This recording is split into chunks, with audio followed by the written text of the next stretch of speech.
Veteran and Native American Michael Naranjo had wanted to be an artist his entire life. So when he lost his vision in battle, he didn't let that stop him from sculpting renowned works of art, which can be found from the Vatican to the White House, inspiring countless others with his story of perseverance and determination.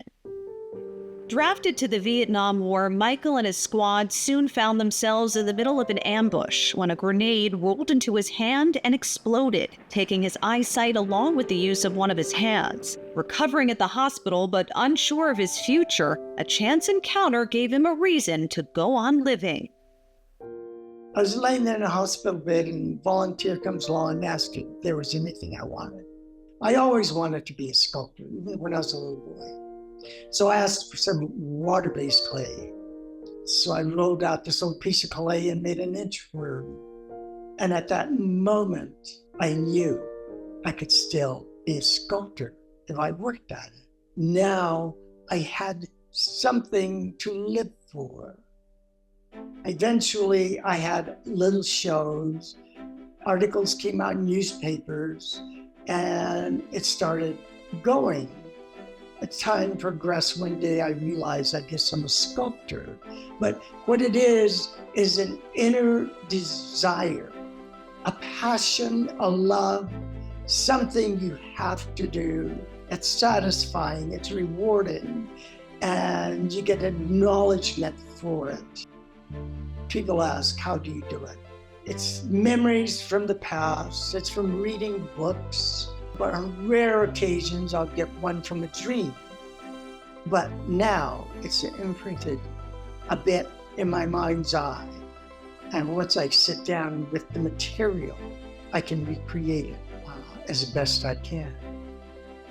When I first went to museums and they wouldn't let me touch pieces, I found it difficult. At times, they had touchable exhibits in museums, but they weren't anything I wanted to touch. Adorn a vase. I wanted to touch sculptures. Michael's devoted wife, Lori, began to write to museums and galleries to gain Michael touch access to some of the world's most famous works of art. Eventually, a producer heard about Michael's story and asked him if there was a particular sculpture he'd like to explore. I said, yes, I take it.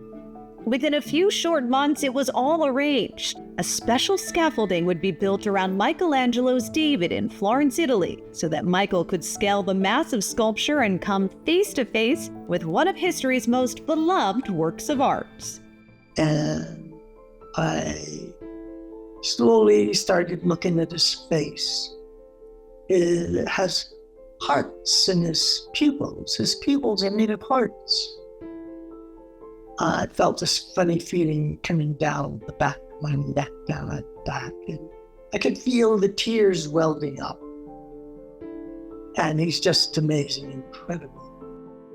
Not everyone is going to like anything and everything I made, but that's okay. That's art. We don't like everybody's art.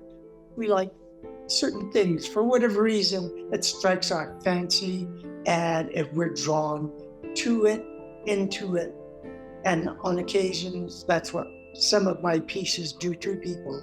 It evokes emotions that lie within them that stir these feelings, and it gives them pleasure, happiness. It makes them sad. I guess people tell me I'm a role model sometimes. I don't know. I think sometimes I make a difference out there because I teach workshops and I see these adults, young kids, get into it. At first they're really talking. After a while, I don't even know if they're in the room. They're so busy trying to make what I'm talking them through to create. Everyone can create. If given the proper place, opportunity, instruction, it's fun. It's part of us. We love art. That's what I do. So maybe I can share a little bit of it with somebody. For more information, visit hiringamerica.com.